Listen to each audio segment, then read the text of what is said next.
On to South Africa. Land reforms over there have drawn international headlines, largely because of opposition from the new administration in the United States. The Expropriation Act of 2024, which President Cyril Ramaphosa signed into law last month, effectively gives the government powers to redistribute vast tracts of land that are mostly white-owned more than 30 years after the end of apartheid. This comes amidst increasing tensions between wealthy white landowners and the poorer black communities who tend to live nearby. Now, Ramaphosa's government says the reforms are well overdue, but critics, including Trump, say they do threaten basic property rights.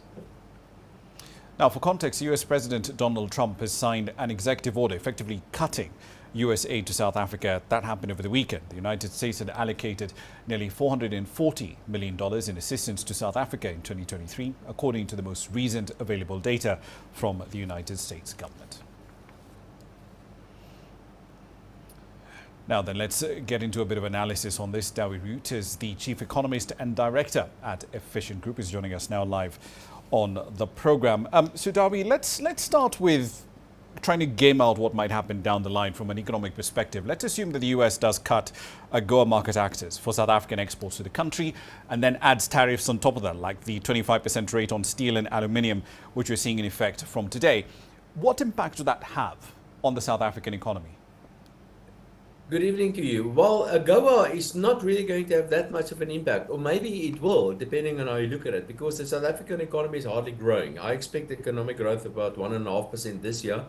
And if South Africa is cut off from AGOA, that will shave off, say, 0.2% of economic growth, which means we will grow at 1.3% roughly there. So everything eventually adds up, but AGOA in itself is not that valuable. But if you add on top of that, if you add additional sanctions or some sort of levy on top of that, you mentioned things like, for example, the steel levy, then we can talk about the impact on the South African economy. It's probably reaching in the region of about 0.5% of economic growth. So we initially economic growth would have been about 1.5%. Now we're talking about 1% or so. Just keep in mind that the South African population is growing at a rate of approximately 1.5%. So clearly, that means that on a per capita basis, we will be getting poorer again. In fact, I'm not even sure we're going to get 1.5% this year. And what is also important to understand is that for the past 15 years ago, let me rephrase, 15 years ago, the average South African was wealthier or better from a financial point of view than where we are today. So although AGOA in itself is not going to have much of an impact, everything adds up eventually. And given the circumstances where we are today, that certainly is going to hurt. Looking at the performance of South African equities, though, all share top 40, starting the year pretty much in positive territory. How much should we read into that, given the context of where South Africa-US relations are at the moment? Is the market essentially looking past all the noise that we're seeing now with that conversation and saying, well, until there's actually something more fundamental, something more concrete on the table, like, massive tariffs on South African imports, we're just going to look past all this noise? That's a very difficult one, because I've been thinking about that. And the answer is, I don't know what the markets are doing, why the markets are doing what they are doing. No, what I can tell you is that you see what happened in North America, where Donald Trump imposed all sort of sanctions or levies on Canada and on Mexico and also on Colombia, as an example. And in all three of those cases, Donald Trump won the war, so to speak. And I think perhaps a similar sort of situation is developing in South Africa. One would have expected the South African rand to take a knock, the equity markets to take a knock, the bond market to take a knock, and exactly the opposite happened. The equity markets did very well last week.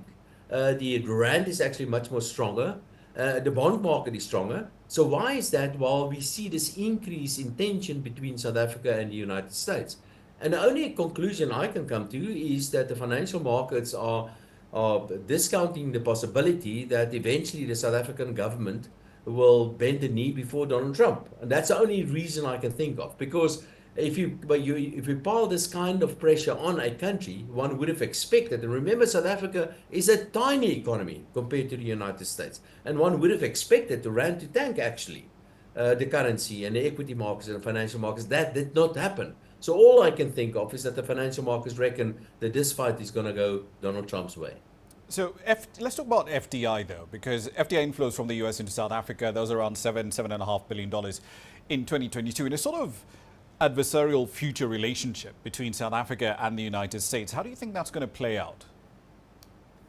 Yeah, everybody's talking about the possibility of sanctions against South Africa. And when you talk about sanctions from the United States against South Africa, people usually talk about things, trade sanctions, typically, or what we're currently seeing, the possibility of South Africa being kicked off AGOA. But a much more powerful instrument, I believe, in the hands of Donald Trump will be some sort of financial sanction against South Africa. Now, South Africa's biggest trading partner are the Chinese, but the second biggest trading partner are the Americans. So the Americans certainly are important, and the Europeans. But by far the biggest investors in South Africa are the Americans and the Europeans. The South African financial markets, especially the capital market, is very liquid. It's very easy for foreigners to access this capital market. It provides a very, very juicy and very nice yield on the South African capital market. And if Donald Trump should decide to ban Americans from investing in South Africa, especially on the financial markets, I believe that will be far more damaging to the South African economy than some sort of trade embargo. All right, one last question for you, because, if we step back and we look at what's happening with South Africa from a much bigger perspective, there are multiple hits coming from different directions. Yes, there are all these issues coming in from the United States and the potential hit from the withdrawal of AGOA access privileges and tariffs that are in place at the moment.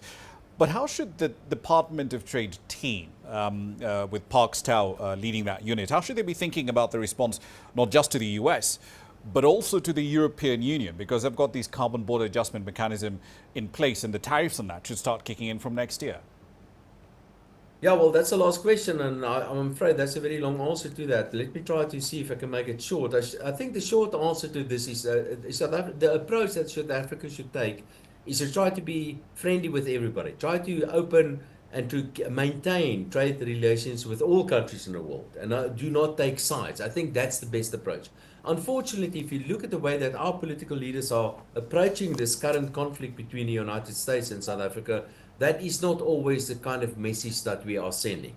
And there are some other issues as well, like, for example, the so-called BE fund that is being proposed by Park Stow, the same minister that you're talking about. And that's a fund that will be funded by South African taxpayers, but it will only be accessible by, well, the benefits will only go to black entrepreneurs, as an example. So that's one of those examples where I think that our South African political leaders are simply positioning themselves incorrectly when you talk about the relationship between South Africa and the United States.